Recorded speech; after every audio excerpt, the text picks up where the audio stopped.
let's go. Although I already know we'll need the book, but obviously this thing has, it's not like Mad Father in the sense that you can kind of do everything, like, at your own pace. Passcode. Nope. Oh, apparently we are going to go find a book. I wish we could have gone the book and then been like, oh yeah, we can now do this thing because we have the book. Because this is annoying, like, trying to find. I think this was S to T. The blackboard in the owner's room said, The Strange Case of Dr. Jekyll and Mr. Hyde.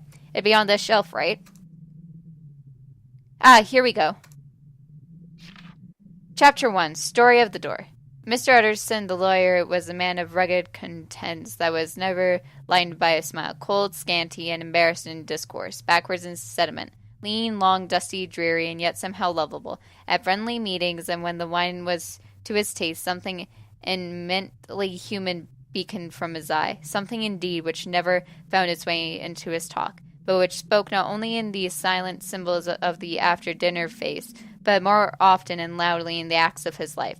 He was austere with himself, drank gin when he was alone, to mortify a taste of vintages, and though he enjoyed the theatre, he had not crossed the doors of one for 20 years. But he had improved tolerance for others, sometimes wondering almost with envy at the high pressure of spirits involved in their misdeeds, and in any. Chapter 2, Search for Mr. Hyde. That evening, Mr. Utterson came home to his bachelor's house in somber spirits, and sat down to dinner without relish. It was his custom of a Sunday, when his meal was over, to sit close by the fire, a volume of some dry divinity on his reading desk until the clock of the neighboring church rang out the hour 12, when he would go soberly and grateful to his bed. On this night, however, as soon as the cloth was taken away, he took up a candle and went into his business room. There he opened his safe and took from the most private parts of it a document endorsed on the envelope as Dr. Jekyll's will, and sat down with a clouded brow to study its contents. The will was holograph, for Mr. Utterson, though he took charge of it now that it was made, had refused to lend the least assistance in the making of it. It provided only that in case of the Chapter 4, the Carew murder case. Nearly a year later, in the month of October 18th, London was startled by a crime of singular ferocity and rendered all more nobility by the high position of the victims. The details few and startling. A maidservant living alone in a house not from the river had gone upstairs to bed about 11. Although fog rolled over the city in the small hours, the early part of the night was cloudless, and the lane, which the maid's window overlooked, was brilliantly lit by the full moon. It seemed she romantically given, for she sat down upon her box, which stood immediately under the window, and fell into a dream of music. Never, she used to say with streaming tears when she narrated that experience, never had she felt more at peace with all, I'm guessing that says men, thought more kindly of the world. And she so sat, and as she so sat, she became aware of an aged beautiful gentleman with white hair drawing. Chapter 5, Incident of the letter. It was late in the afternoon when Mr. Utterson found his way to Dr. Jekyll's door, where he was at once admitted by Paul, carried down by the kitchen offices and across the yard, which once been a garden, to the building which was indifferently known as the laboratory or dissecting rooms. The doctor had bought the house from the heirs of a celebrated surgeon, and own tastes being rather chemical than anatomical, and changed the destination of the block at the bottom of the garden. It was the first time that the lawyer had been received in the part of friends' quarters, and he eyed the dingy windowless structure with curiosity and gazed round with a distasteful sense of strangeness as he crossed the theatre, once crowded with students and now lying gaunt and silent, the tables laden with chemical apparatus, the floor strewn with crates and littered. Chapter 8, The Last Night. Mr. Utterson was... a lot of reading.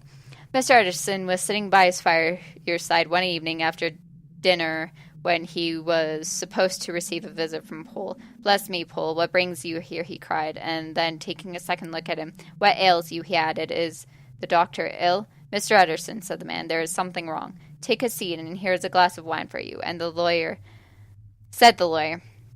now take your time and tell me plainly what you want. You know the doctor's way, sir, replied Poole, and how... Chapter 10. Harry Jekyll's full statement of the something.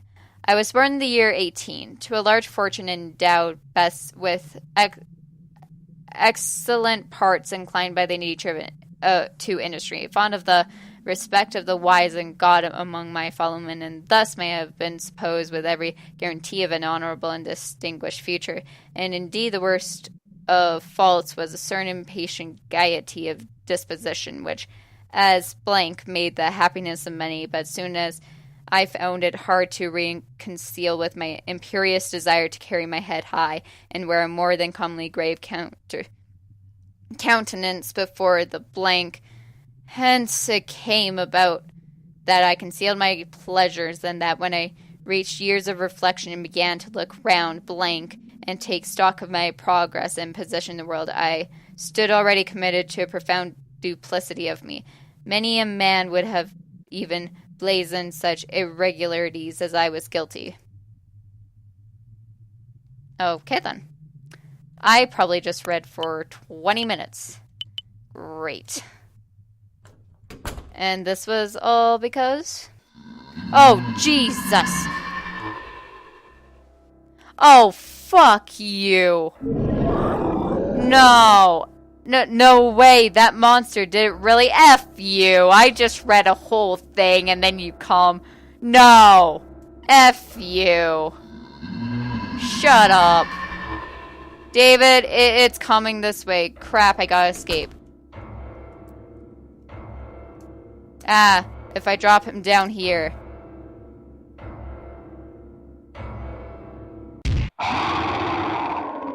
Wow, that was easy. Pant, gasp. What is that monster? So, what I saw earlier. Damn, I can't believe such a thing exists. But there's no way it's coming back now. The room under's locked tight. I should warn Sissy when I see her. I knew it would be dangerous for her. Yeah, no, that was not cool. I just read a whole thing, and then it's like, no, fuck you, monster. Thanks, game. Thank you. We're just gonna go now, do that puzzle that we have to do. I don't even know why, or what that puzzle needs. F you. Locked with 1, 2, 3, 4. Yeah, I know. Didn't mention that there were 4 chapters missing. So, let me see if it's just the chapters that are in that book, and then I'll see if it's actually the chapters missing. But there's 4 things there. So we shall go over here. Fuck you, monster. Let's go. See. Okay. 1, 2, 3, 4, 5, 6. Yeah, no. Okay, so let's see. 1, 2. Okay, first number is 3, if my pen will work. Come on. There we go. Okay, so 3, 4, 5, 6, 7, 8, 9. 3, 6, 7, 9. Okay. Let's go.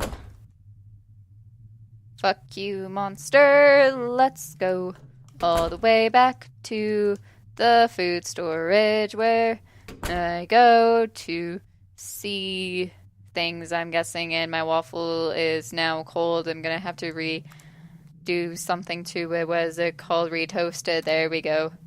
Okay. 1, 2, 3. Oh. What? Oh. 3, 6, 7, 9. Cool. Unlock the door. Yay. Shiny thing. You see something shining, but it's out of reach. Here we go. A ladder. I could use this to get up to that thing. Let's use it to get to that thing, then. Got the key to 210. Cool. Let's take the knife. A small fruit knife. I don't care. Let's take it. Why can't we take the fucking fruit knife? Oh, yeah. A monster is in a building with me. Fruit knife? Nah, I don't need it. I got my trusty lighter, cell phone, cigarettes, couple of scrapbook notes, a paper scrap, a law school leaflet, a brass key, and a key to room 210. Pfft, I don't need a knife. No, David, you're an idiot. I'm gonna save. Because I know something is gonna happen. Let's go to room 210. Which I believe is on the side of the bar. If I'm not mistaken. Let's see. Yep, 210. 1, 2, 3. No, it should be the end one. Unlock the door. Shelves are empty. Dresser is empty. Clock stopped. Face glass. Looks like something was badly burnt. Was this a photo? Looks like it was a woman.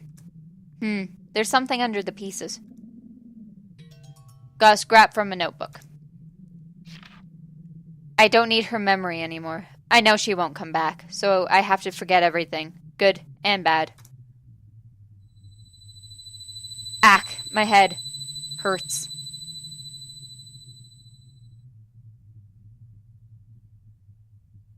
Whew, it's settled down.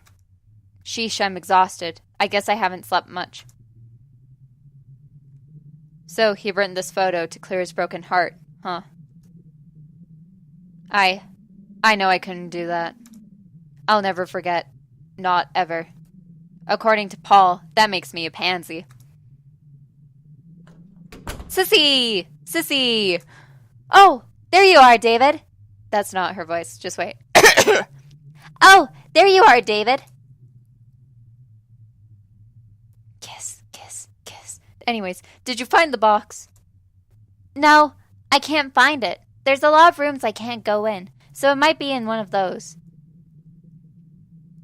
What's wrong, David? You look kind of pale. Oh, it's nothing. But, Sissy, you should really leave soon. Why? You may not believe me, but there's some kind of bizarre monster around. I found it in the basement. I was attacked by it earlier. You'd definitely be in danger, too. So, I think you should go. Look, I don't like dark, scary places either. But there's no need to tease me like that. I'm not a kid afraid of the boogeyman, okay? Sorry, but I'm not trying to tease you. I'm telling the truth. Don't worry, I'm not mad. You don't seem like a dishonest guy, so I'd like to believe you, but a monster? Maybe you mistook something in the dark. You could be susceptible to seeing things when you wander around in the dark like this. I like to think you're right. All right if you insist. But be careful, okay? I know! Well, I'll go looking elsewhere. Bye, Sissy. She's gonna die. She's gonna die. And so we save. 'Cause she's gonna die. And I'll be right back. 'Cause my throat really hurts and I want a drink. Bye.